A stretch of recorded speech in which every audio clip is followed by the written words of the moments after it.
Isaías capítulo de número 7 é um texto que é uma profecia. E 27% da Bíblia é profecia. Há na Bíblia 1817 profecias de algum tipo de natureza. Uma das primeiras e talvez a mais importante se encontra lá em Gênesis de número 3, capítulo de número 3, versículo de número 15, que é a Gênesis das profecias. Quando Deus então promete que um dia a semente da mulher esmagaria a cabeça da serpente. O Antigo Testamento identifica essa semente como sendo o Messias, o ungido de Deus. Para nos ajudar a identificar quem é esse Messias, quem é esse ungido, uma série de outras profecias são ditas pelos profetas ao longo de toda a história bíblica. E quando nós então chegamos ao Novo Testamento, nós começamos a ler a história de Jesus, nós começamos a perceber que aquilo que foi dito no passado, agora tem o seu cumprimento no futuro, na pessoa de Cristo Jesus. E o que é espantoso é nós olharmos e percebermos que todas as profecias se cumpriram em Cristo nos mais variados detalhes. Deus fez questão de dizer como as coisas aconteceriam, e Ele cumpriu para reafirmar a sua palavra, todas essas promessas, mostrando-as sendo realizadas nos mais profundos detalhes. A gente viu, por exemplo, na ordem desse culto, como isso aconteceu em relação à cidade a qual ele deveria nascer. A gente viu como Deus disse que ele seria trazido do Egito, e assim aconteceu. E até mesmo todo o evento que está no contexto dessa passagem é incomum. Normalmente os homens, eles iam sozinhos para esse tipo de alistamento, mas José leva toda a sua família, e várias vezes a Escritura diz, e isso aconteceu para que se cumprisse o que fora dito pelo profeta. E isso aconteceu para que se cumprisse o que fora dito pelo profeta. Isso então nos levou a pensar nessa série, Dito e Feito. Nessa série então nós veremos algumas profecias e alguns eventos ligados ao nascimento de Jesus e ao seu ministério. E o objetivo dessa série, ele é múltiplo. A gente, quando perceber essas coisas que nós vamos ver a partir dessa manhã, nós vamos entender que de fato a Bíblia, ela é inerrante. A palavra de Deus, ela não contém erros, ela é infalível. Vamos perceber também que há uma unidade na Escritura, é uma única história, e tudo que nós encontramos no Antigo Testamento nada mais é do que parte dessa grande história que tem como personagem principal Cristo Jesus. Essa série nos ajudará também a entender que aquilo que era sombra agora se tornou uma realidade viva, presente em Cristo Jesus. Mas essa série também nos ajudará a entender uma coisa importante, que é nós compreendermos a hermenêutica, a maneira de interpretar o Antigo Testamento, feita pelos apóstolos, de forma inspirada. Sim, essa série vai nos ajudar a entender como os autores do Novo Testamento aplicaram o Antigo Testamento, e aqui está a grande novidade. Porque quando eles pegaram essas profecias do Antigo Testamento, eles deram a ela um significado que nem sempre foi compreendido de uma maneira muito plena pelo seu povo ao longo da história. Eles pegarão essas profecias e eles dirão, isso aqui na verdade quis dizer isso e vocês não entenderam. Vamos então à primeira profecia e ao primeiro texto dessa série. Isaías capítulo de número 7, versículo de 10 até 17. Disse ainda o Senhor a Acaz, peça ao Senhor, o seu Deus, um sinal miraculoso, seja das maiores profundezas, seja das alturas mais elevadas. Mas Acaz disse, não pedirei, não porei o Senhor à prova. Disse então Isaías: ouçam agora, descendentes de Davi, não basta abusarem da paciência dos homens, também vão abusar da paciência do meu Deus? Por isso o Senhor mesmo lhes dará um sinal: a virgem ficará grávida e dará à luz a um filho, e o chamará Emanuel. Ele comerá coalhada e mel até a idade em que saiba rejeitar o erro e escolher o que é certo. Mas, antes que o menino saiba rejeitar o erro e escolher o que é certo, a terra dos 2 reis que você teme ficará deserta. O Senhor trará o rei da Assíria sobre você, e sobre o seu povo, e sobre a descendência do seu pai. Serão dias como nunca houve, desde que Efraim se separou de Judá. Na semana passada, o pastor Mauro Meister, ele pregou no livro de Gênesis, e ele disse que a história da Escritura pode ser dividida em 4 partes: criação, queda, redenção e consumação. De tal maneira que tudo que a Escritura diz se aplica de algum momento a uma dessas 4 coisas, ou às vezes a todo esse panorama. Por isso esse texto precisa ser entendido de maneira inicial, de um contexto mais amplo. A gente sabe que com o pecado, Adão e Eva estragou tudo. E o pecado então roubou a nossa inocência, a nossa pureza, o nosso altruísmo, a nossa paz e a nossa segurança. Ele nos transformou em pessoas culpadas, impuras, egoístas, insatisfeitas, inseguras, insubmissas ao governo de Deus. No entanto, Deus prometeu, como eu disse, que Ele enviaria alguém que poderia reverter os efeitos da queda. E a comunhão que fora perdida no jardim seria novamente restaurada. E aí então começa na história da humanidade, e na história da redenção, e na história bíblica, uma guerra que atravessa todos os séculos. A guerra entre a mulher, que gerará o descendente, o grande Salvador, ungido e esperado, e a serpente, que a Bíblia identifica mais tarde como sendo Satanás, o diabo, o nosso adversário. A história do Antigo Testamento então mostra que durante todo o tempo Satanás tenta destruir a mulher, tenta destruir o povo de Deus, a fim de que o descendente não venha à existência. Essa é a razão pela qual nós devemos compreender a perseguição que acontece no povo de Deus durante toda a história do Antigo Testamento. Ele tenta de todas as maneiras dar um fim, dar cabo a esse povo. E o que está acontecendo aqui, exatamente nesse período de Isaías? É isso. Os reis estão se levantando agora contra Judá. Há na verdade uma orquestração para destruir Judá, para destruir esse povo, para arrancar do trono seu rei. No entanto, Deus diz: isso não vai acontecer. Vocês não vão destruir o meu povo. E Deus então conduz Isaías para que vá agora e diga ao rei que de fato ele estará com o seu povo, que ele não precisa temer, porque isso de fato não vai acontecer.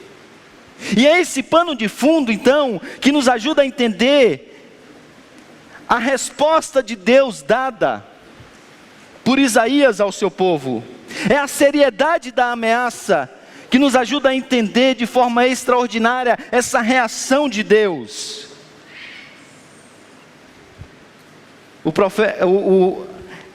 Acais então, ele protesta afirmando que não porá o Senhor à prova. E aí um leitor desatento pode entender que esse é um gesto de piedade, Esse é um gesto de humildade, de alguém que de fato está reverenciando, temendo ao Senhor. No entanto, a gente vê logo a resposta do profeta no versículo de número 13, que esse é um rei ímpio, que na verdade está faltando com a sinceridade, porque ele não quer de fato a intervenção do Senhor. Ele não quer que Deus de fato intervenha, porque ele quer fazer acordos. Ele quer se prostituir como fizeram outros reis. No entanto, o profeta diz: mesmo você rejeitando e não querendo receber esse sinal, mesmo assim o Senhor dará um sinal. Surge então a famosa profecia do nascimento de uma criança cuja mãe seria jovem em idade de casar. Essa criança seria um sinal maravilhoso do Senhor. E aí a pergunta inicial é: quem é essa criança? Quem é esse menino que será um sinal maravilhoso? Bem, a resposta a essa pergunta, ela não é tão simples quanto parece. E os estudiosos, eles divergem basicamente em 3 opiniões. A primeira é que essa criança, ela é um grande líder que será levantado no próprio tempo do profeta Isaías. E que essa promessa, ela é para aquele tempo e nada tem a ver com a promessa futura. No outro polo, há aqueles estudiosos que dizem que não há nenhuma aplicação dessa promessa para o tempo de Isaías. Que Isaías está olhando para o futuro, e essa é uma promessa futura que se aplica ao grande rei, Cristo Jesus. Mas a maioria dos estudiosos entendem que há um cumprimento, nem que seja parcial, dessa promessa no tempo de Isaías, que de fato será levantado ali um grande líder. E alguns acham que talvez seja o próprio filho de Isaías, como é apresentado no capítulo de número 8. Mas esse líder agora, ele é apenas um líder humano que aponta para um líder maior que ainda virá. E esse líder nós sabemos quem é, que é Cristo Jesus. O cumprimento maior dessa promessa, ela se encontra além do tempo de Isaías, além do tempo desse grande líder. Ela aponta para o futuro. Nós podemos perceber isso porque quando nós chegamos no capítulo 9 de Isaías, o menino mais uma vez é apresentado, e agora ele recebe atributos, ele recebe características, ele é adjetivado de uma maneira que aponta para a sua divindade, de maneira que aponta para a sua soberania e a sua singularidade. E isso então nos leva ao segundo texto dessa mensagem. Abra sua Bíblia agora em Mateus, capítulo de número 1. Mateus, capítulo de número 1. Leve os seus olhos ao versículo de número 18.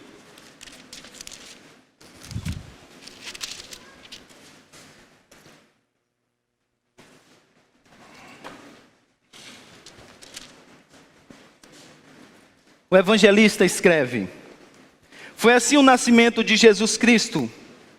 Maria, sua mãe, estava prometida em casamento a José.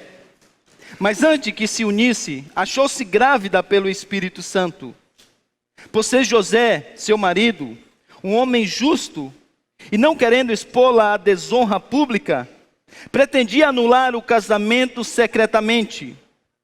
Mas depois de ter pensado nisso, apareceu-lhe um anjo do Senhor em sonho e disse: José, filho de Davi, não tema receber Maria como a sua esposa, pois o que nela foi gerado procede do Espírito Santo. Ela dará à luz um filho, e você deverá dar-lhe o nome de Jesus, porque ele salvará o seu povo dos seus pecados. Tudo isso aconteceu, preste atenção, tudo isso aconteceu para que se cumprisse o que o Senhor dissera pelo profeta: a virgem ficará grávida e dará à luz um filho, e chamarão Emanuel, que significa Deus conosco. Ao acordar, José fez o que o anjo do Senhor lhe tinha ordenado e recebeu Maria como sua esposa, mas não teve relações com ela, enquanto ela não deu à luz um filho. E ele lhe pôs o nome de Jesus. É necessário entender o contexto desse texto mais uma vez. José está noivo de Maria. Porém, antes do casamento e da sua consumação sexual, ele descobre que ela está grávida. Isso depois dela ter ficado um período na casa da sua prima. Embora José esteja bastante perturbado, ele tenta suavizar a vergonha de Maria e assim planeja um divórcio secreto. Sim, não leia esse texto com a mente ocidental do século 21. Noivado aqui é um contrato feito em público. E a única maneira de desfazê-lo é exatamente por meio do divórcio. Ademais, nesse período também não há namoridos. As pessoas não vivem como sendo casadas, enquanto de fato não são casadas. O anjo então, ele aparece em sonho a José. E diz então que essa criança fora concebida por meio do Espírito Santo. E instrui então para que ele receba e não desfaça os planos de se casar com Maria. E aí duas coisas nós precisamos entender aqui. A primeira delas é que o fato de um anjo, um mensageiro do Senhor, vir dar esse recado a José, tem o objetivo de mostrar que de fato Deus está falando com ele. É Yahvé que veio ao seu encontro. Anjo do Senhor no Antigo Testamento sempre era uma manifestação de Yahvé. Em segundo lugar, a mensagem do anjo dizendo José, filho de Davi, conecta essa passagem à genealogia, ao que foi dito anteriormente, mostrando então a importância dessa missão. José agora é chamado para a mais nobre de todas as missões. O povo esperava o Messias e ele vai ter o privilégio de carregar esse menino no colo. E por essa razão o anjo diz: mantenha-se firme, não temas. E na verdade tudo isso está acontecendo para que a Escritura seja cumprida. E aí nós então vemos que Mateus pega tudo que foi dito em Isaías capítulo de número 7, versículo de número 14. Em Isaías capítulo de número 8, versículo de número 8 e depois versículo de número 10. Onde o menino é dado a ele a identidade de Emanuel. E depois dado o significado do que significa Emanuel, que é Deus conosco. E agora ele aplica essa passagem a Cristo Jesus. E os paralelos são grandes. Primeiro, uma virgem fica grávida. Segundo, ela dá à luz a um filho, é um menino. Terceiro, ele recebe o nome, ele será nomeado, e o nome será Emanuel, que quer dizer Deus conosco. No entanto, Mateus, assim como outros evangelistas e como outros escritores do Novo Testamento, agora vai pegar essa passagem do Antigo Testamento e trará luz a essa passagem. Vai mostrar o significado real dessa passagem, para que os seus leitores respondam agora a essa mensagem da parte de Deus. E o que ele faz? Ele aplica tudo isso dizendo que isso se cumpriu em Cristo. E o destaque nessa passagem, nesse parágrafo, está exatamente no nome que esse menino, nos nomes, melhor dizendo, que esse menino recebe. O texto diz que ele é identificado e ele recebe dois nomes. O primeiro, Jesus. O segundo, Emanuel. Em nossa cultura, nome não tem muito significado, exceto lá no Nordeste, que junta o nome do pai e da mãe, e aí dá um significado único. Mas na nossa cultura, nomear uma criança tem mais a ver com a preferência, ou com o nome que está na moda, ou com o nome que soa bem aos ouvidos. Bem, essa não é uma realidade na cultura judaica. Na cultura judaica, nomear alguém é dizer algo sobre a sua pessoa, sobre o seu caráter, ou sobre a sua obra, sobre aquilo que ele foi chamado a fazer. Curiosamente, Deus sempre nomeia as pessoas, mas ninguém dá nome a Deus. Isso acontece porque durante toda a história Ele mostra que de fato é Ele que tem autoridade. Porque você só pode dar nome ao seu filho porque você tem autoridade sobre ele. No entanto, ninguém tem autoridade sobre Deus, por isso que Ele nomeia a Ele mesmo. É Ele que diz que Ele será Yahvé, é Ele que diz que Ele será El Shaddai. E agora aqui, é Ele que nomeia o seu filho. E é dito então, que Ele será chamado Jesus. E é dito então, que Ele será chamado Emanuel. Entenda então que esses nomes não foram escolhidos aleatoriamente. Há um sentido desses nomes. Há uma razão pela qual Jesus recebe o nome de Jesus. Há uma razão pela qual ele é chamado também de Emanuel. E a minha mensagem então de hoje é exatamente analisar esses dois nomes, para entendermos como Mateus aplica essa mensagem, essa profecia aos seus ouvintes. Vamos então ao primeiro nome, Jesus. Jesus é a forma grega de Josué, que significa literalmente Yahvé salva na sua forma mais ampla. Identifica então aqui Mateus fazendo isso, identifica o filho de Maria como sendo aquele que veio, que é a promessa salvífica de Yahvé.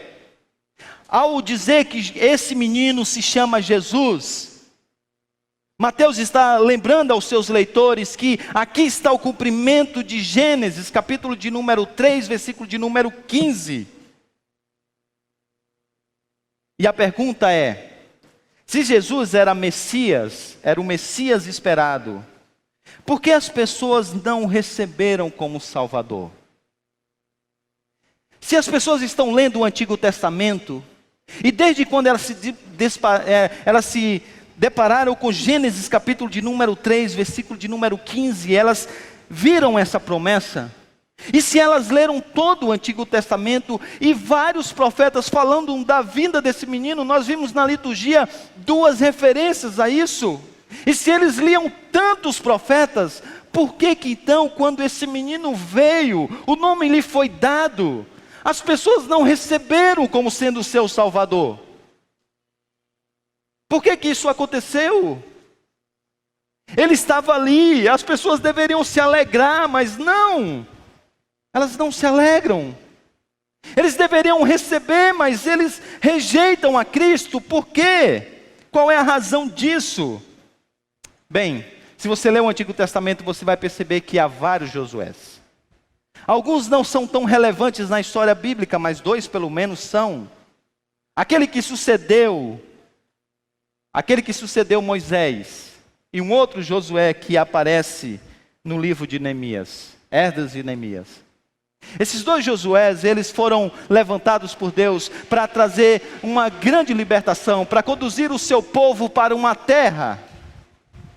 E a marca desses Josués era exatamente a vitória do Senhor sobre os seus inimigos. E quando nós lemos, por exemplo, o livro de Josué, nós vemos como Deus, de forma poderosa, faz com que o seu povo vença os seus inimigos.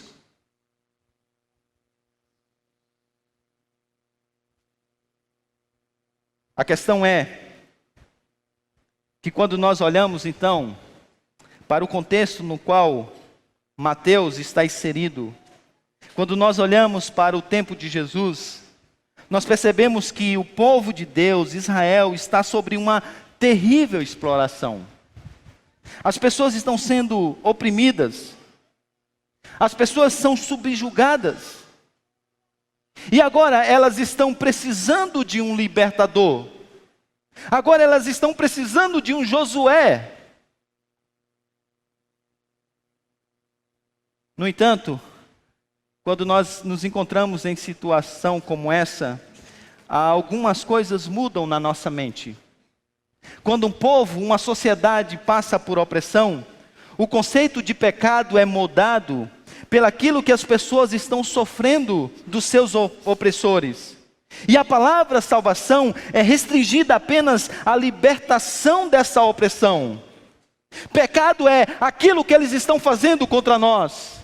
Libertação, salvação é sairmos das mãos desse que nos oprime.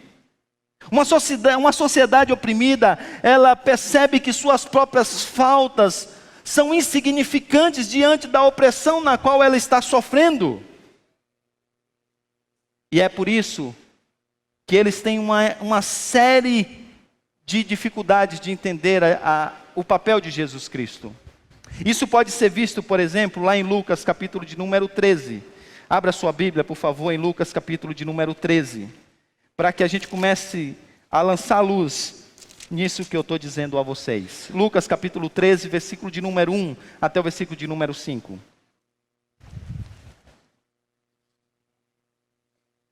Olha só, versículo 1. Naquela ocasião, alguns dos que estavam presentes contaram a Jesus que Pilatos misturava o sangue de alguns galileus com os sacrifícios deles. As pessoas vêm então a Jesus e dizem: olha, veja o que está acontecendo. Veja o tipo de opressão que nós estamos sofrendo. E quando eles contam isso a Jesus, ele espera que Jesus haja como um salmista do passado, que talvez rasgue as suas vestes, bata nos seus peitos e diga assim: Senhor, até quando? Até quando, Senhor, o Senhor vai permitir que os inimigos sejam vitoriosos contra nós? Vem, Senhor, nos libertar. Vem, Senhor, nos tirar dessa opressão. Aonde estão, Senhor, as tuas promessas feitas a Davi?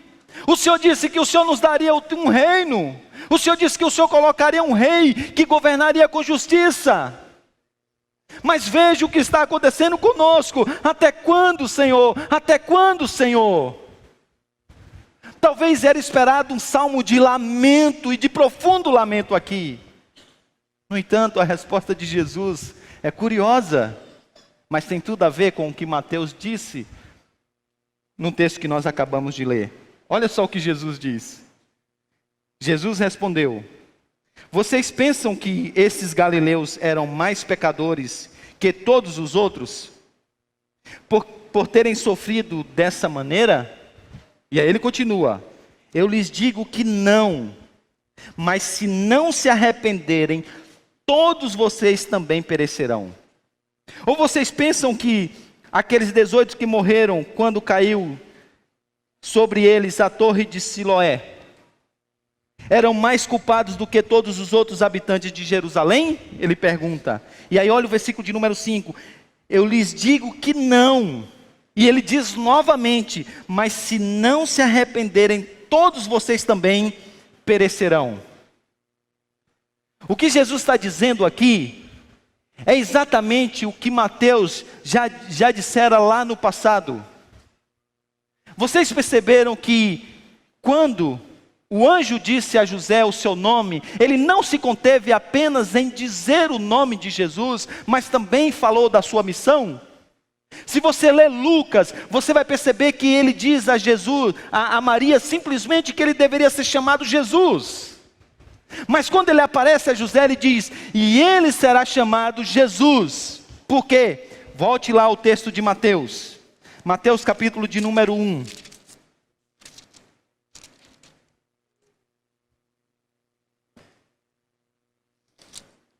Versículo de número 21.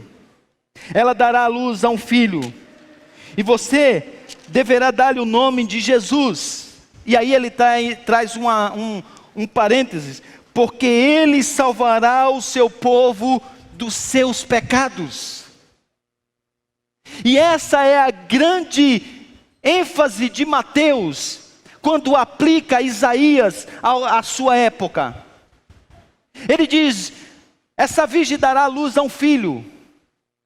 O seu nome será Emanuel, Deus estará com o seu povo. Ele será chamado Jesus, porque ele veio salvar o seu povo do pecado deles. Qual é a leitura feita até então? A leitura feita até então é que haveria de vir um rei. Talvez com a força de Davi.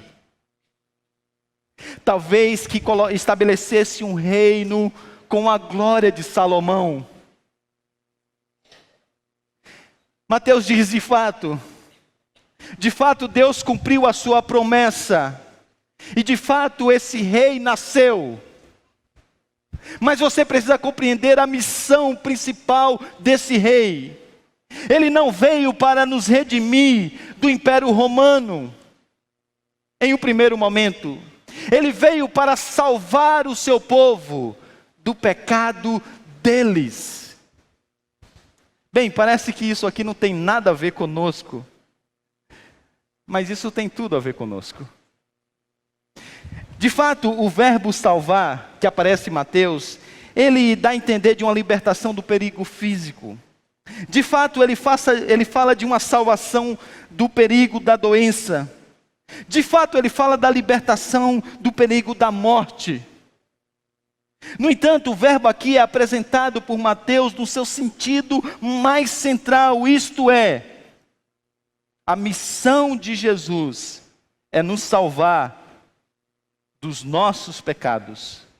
Porque Mateus entende que, na perspectiva bíblica, o pecado é a causa fundamental, se não sempre imediata, de todas as calamidades. O problema dos nossos problemas se encontra no pecado. E o que Mateus está fazendo? Aplicando Isaías, dizendo assim: a libertação do cativeiro romano é secundária no que comparado com a libertação do cativeiro espiritual. Bem, mas isso ainda tem muito a ver com o primeiro século. O que isso tem a ver com os nossos dias? O que isso tem a ver com a nossa vida? O que isso tem a ver com o nosso país? É que nós ainda não entendemos o que significa ser Natal. E eu explico por quê. Porque as pessoas ainda estão indo a Jesus, buscando aquilo que é secundário do que Ele pode oferecer. Nós não somos diferentes dos irmãos do primeiro século. Jesus fez vários sinais para mostrar o seu reino.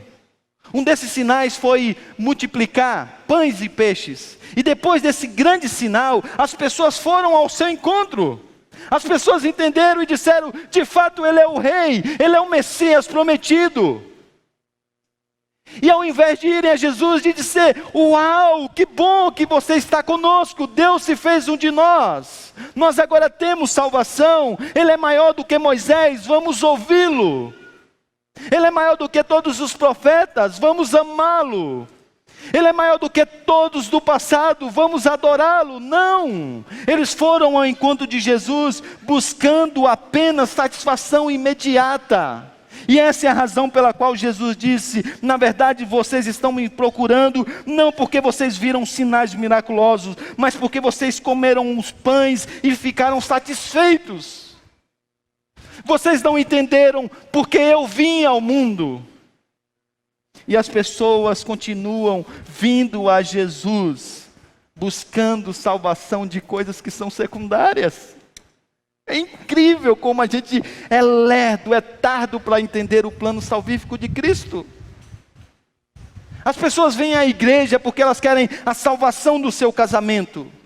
As pessoas vêm à igreja porque elas estão buscando a salvação das suas emoções. As pessoas vão às comunidades cristãs porque elas estão buscando a salvação das suas empresas. As pessoas estão indo a Jesus porque elas estão buscando a salvação das suas finanças. As pessoas estão indo a Jesus buscando satisfações passageiras. Como se Ele fosse um cartão de crédito que resolve o nosso problema financeiro. Alguém que coloca as nossas emoções internas em ordem. A despeito do reino de Deus ter implicações nessas coisas, e a despeito do reino de Deus nos proporcionar essas coisas, a sua maior missão foi nos salvar dos nossos pecados. E se nós entendermos isso, nós estaremos satisfeitos em Cristo. Porque isso é o que há de mais especial.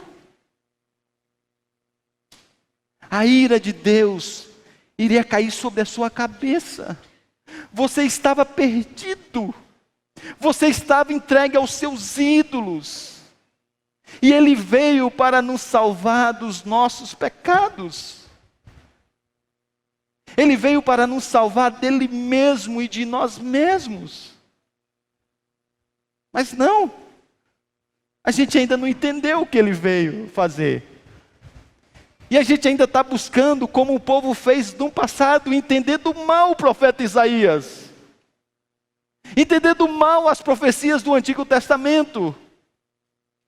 Não, ele veio, disse o texto, ele veio para nos salvar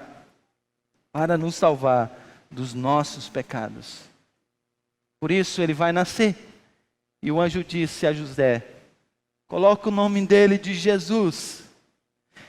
Em português e em grego não dá para entender o trocadilhos que aparece quando você entende esse texto no aramaico.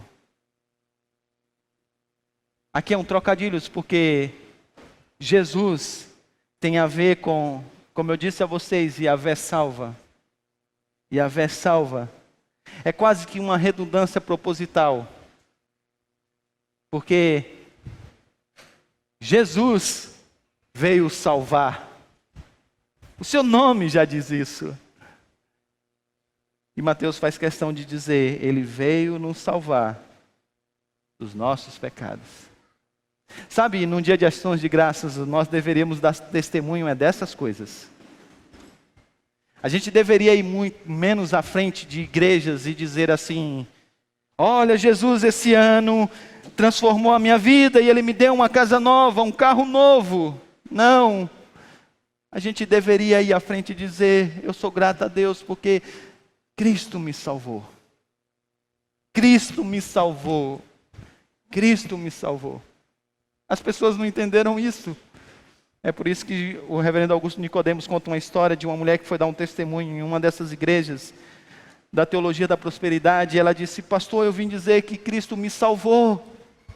E o pastor disse: sim, irmã, a gente já sabe, mas conta a bênção. Então, pastor, eu queria dizer que Cristo me salvou, eu era uma perdida e ele me achou. Não, irmã, isso aí a gente já sabe que a senhora é uma crente, mas conta a bênção. Ele: não, pastor, Cristo me salvou. E a ficha demora para cair porque nós não entendemos o que Jesus veio fazer. O que Jesus veio fazer? Isso se conecta ao segundo nome que ele recebe, porque é dito que também que ele é Emanuel. Emanuel. Dessa palavra deriva-se duas coisas importantes. A primeira diz respeito ao cuidado de Deus, isto é, Deus agora estará presente com o seu povo, cuidando do seu povo. A segunda, talvez essa seja a maior ênfase de Mateus nesse texto, diz respeito à divindade de Jesus. E o contexto atesta para isso, porque a palavra que aparece no início do versículo de número 18, assim foi o nascimento de Jesus, é nos melhores manuscritos, a mesma palavra que aparece lá no capítulo 1, versículo de número 1. A genealogia de Jesus, de 1 a 17, apresenta o fato de que ele é humano.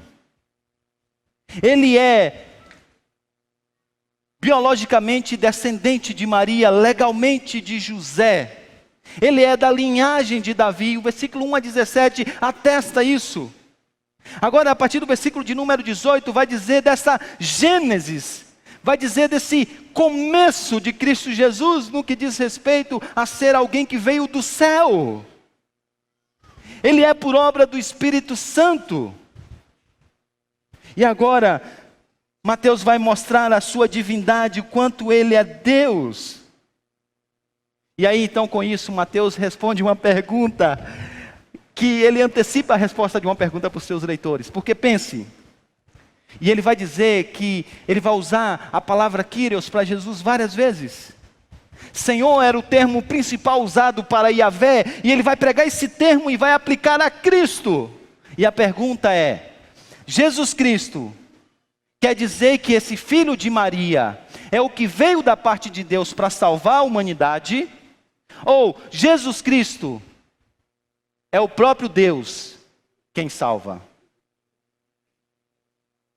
Ele é um profeta que veio da parte de Deus trazer essa mensagem salvífica para a humanidade? Ou ele é o próprio Deus que agora se fez um de nós e que salva? Mateus vai deixar essa pergunta no ar, mas o que nós precisamos entender é que no mínimo ele conecta atributos da divindade à pessoa de Cristo Jesus. E ao que parece, ele coloca aqui Jesus como sendo o poderoso Salvador. Porque no Antigo Testamento, em Isaías, essa é a característica desse Emanuel. Ele é alguém que apresenta a presença de Deus. E num contexto de guerra, é alguém que tem o poder de libertar o seu povo. E agora, Mateus está dizendo, esse Emanuel, é esse menino. Ele não é apenas alguém, não é apenas a representação de Deus aqui, mas ele é aquele que é todo poderoso, assim como fora Yahvé, para nos libertar dos nossos inimigos. Mais uma vez, é muito pouco pensar na libertação de inimigos humanos. Mais uma vez, pensar que ele veio apenas tirar o povo do cativeiro romano é muito pouco. Ele veio resolver o problema que nós não conseguíamos resolver. Ele veio nos arrancar da mão do maior de todos os inimigos. Éramos escravos de Satanás, mas ele nos libertou. É por isso que Apocalipse apresenta uma guerra entre o descendente da mulher e agora o dragão, que é identificado por João como sendo a antiga serpente. E quem vence essa batalha? Emanuel, Deus poderoso, que agora está com o seu povo. Emanuel, Deus poderoso, que agora está com o seu povo.